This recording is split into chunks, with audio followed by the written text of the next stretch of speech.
Hello. Today's video is about narcissistic in-laws and the ex. It'll be done in two parts since there's quite a lot of information on this topic, and part two will be shared next week. Since I'm currently working on a book about narcissistic in-laws, it's certainly got me thinking about them a lot. Not really a fun topic since I've been through a lot at the hands of my narcissistic in-laws, but it's also a topic that really needs to be addressed. That's why I'm writing a book about it. I'll share a blog post when the book's published, and that'll be available at www.cynthiabaileyrugg.wordpress.com. I'll also add the link to the book on my website at www.cynthiabaileyrugg.com. One thing that recently has come to mind about these dreadful narcissistic in-laws is how they are with exes. I've heard and read so many stories of narcissistic in-laws who keep in touch with their son's or brother's ex even long after he has moved on to another woman. They may even have the ex's picture hanging up in their home or a picture of him and her together. Some even invite this ex to family's functions whether or not the new lady is present. They even do this when there's no valid reason at all to keep in touch with the ex, or even if she was terrible to their son or brother.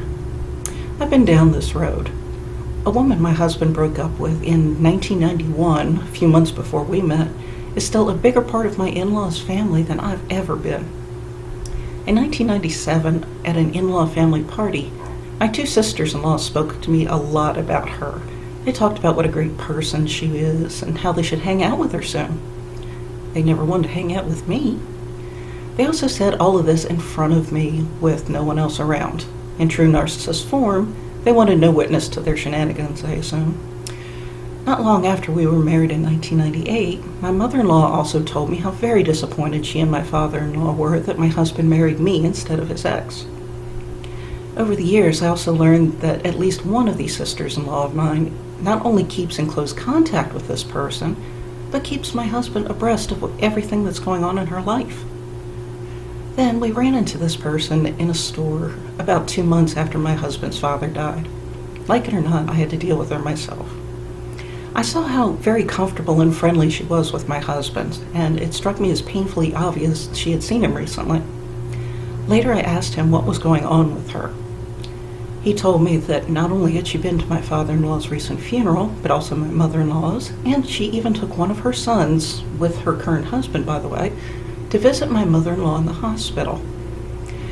A while back, she also bought a house only a few miles from where my husband's parents used to live and began attending their church. As if all this wasn't quite enough, I also realized the moment that we saw this woman that she is very attracted to my husband still, after all these years. If you're in this sort of situation, you're going to need a lot of wisdom on how to cope with it. This is one of those very delicate situations that can go very wrong very quickly. On the good side, I learned a lot in the 20-plus years of being with my husband about ways to cope not only with narcissistic in-laws, but also specifically with this situation. In next week's video, I'll offer you some pointers on how to cope with this situation. Since this is only a video, I'm not going to go into as much detail as I will in the book, but I do think it can help you anyway. Thank you for watching my video.